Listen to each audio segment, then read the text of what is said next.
observation is a relatively young art. Its extensive use began during the First World War, when balloons became a familiar sight. They were used at that time principally for adjustment of artillery fire, and their operations contributed materially to the effectiveness of those weapons. In the same conflict, airplanes also were widely used to perform observation missions. On flights which were at that time considered long range, they secured extremely valuable information by bringing back reports and photographs.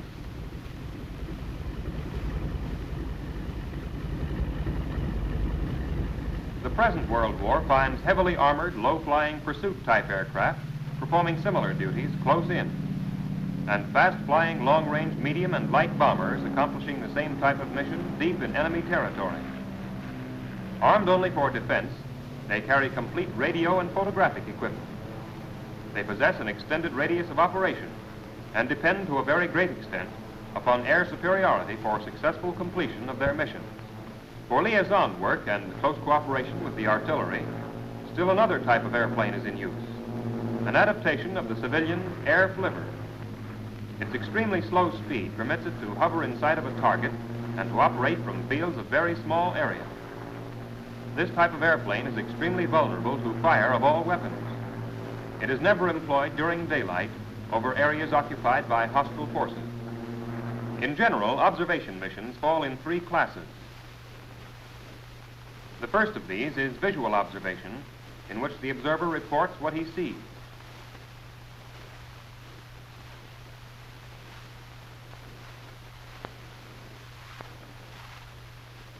Photographic observation is a second highly important function of this component of the Air Force.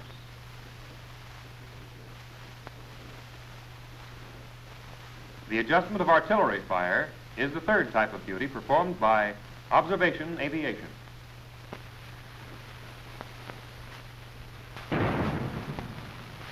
But regardless of the mission, every observer has a dual responsibility: to observe and report. To fulfill this obligation, he must be highly skilled in many fields. He must have a thorough working knowledge of navigation in order to play his role in taking the aircraft to its objective and returning to its base.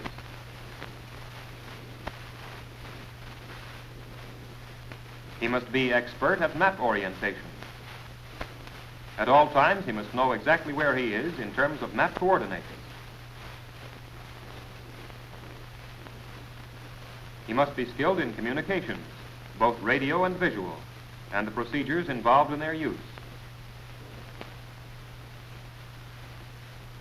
He must be able to identify what he sees: mechanized vehicles, ground installations, aircraft either on the ground or in flight, and even surface craft.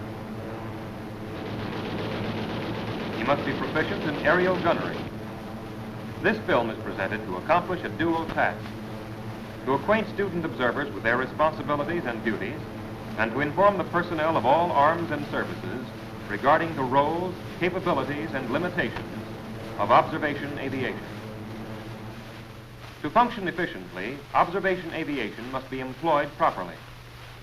G2 and G3 must assign missions within the realm of its capabilities.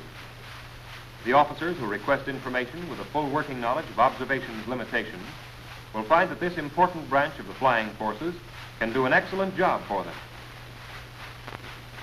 Let's consider some of these limitations. Fog is one. Obviously, when foggy conditions prevail, aerial observation is seriously handicapped. Occasionally, valuable information can be secured in spite of light ground fog. But when heavy fog blankets the ground, observation is helpless. Similarly, at night, observation operates at a serious disadvantage. Lights of highway traffic can be identified. It is also possible to locate populated areas, cities, towns, and villages, and often airports. But under blackout conditions, these disappear. In bright moonlight, white objects like concrete airport runways can frequently be spotted miles away. Night observation missions can secure some information by the use of parachute flares, but at best, this intelligence is likely to be incomplete and possibly inaccurate. Normally, night missions can be relied upon to yield no more than general information. There are other limitations, even in daylight, under conditions of good visibility. Visual observation cannot detect well-camouflaged installations.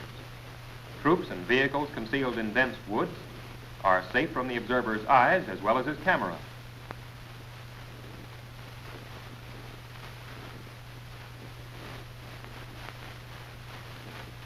Rough air constitutes another limiting factor. Attempting to observe from an airplane which is tossed about the sky makes location and identification of objects extremely difficult. Here's an example. You probably can see the roadblock in this scene, but can you detect its defenses? Altitude imposes another limitation. Here's a mechanized reconnaissance troop. Can you identify it? Each scout car carries 3 machine guns. Can you see them?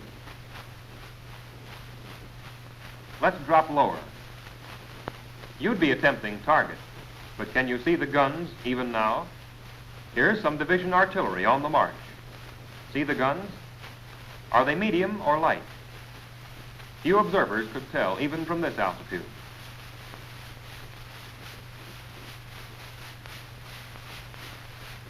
And as a final limitation, the observer cannot supply G2 and G3 with any negative information. For example, he cannot say, there are no troops in these woods. Nor can he say, this road is not being used.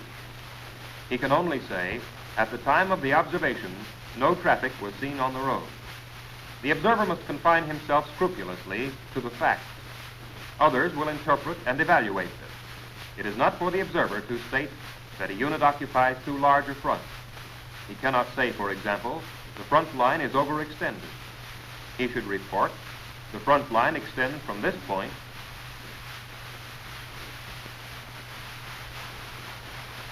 to this.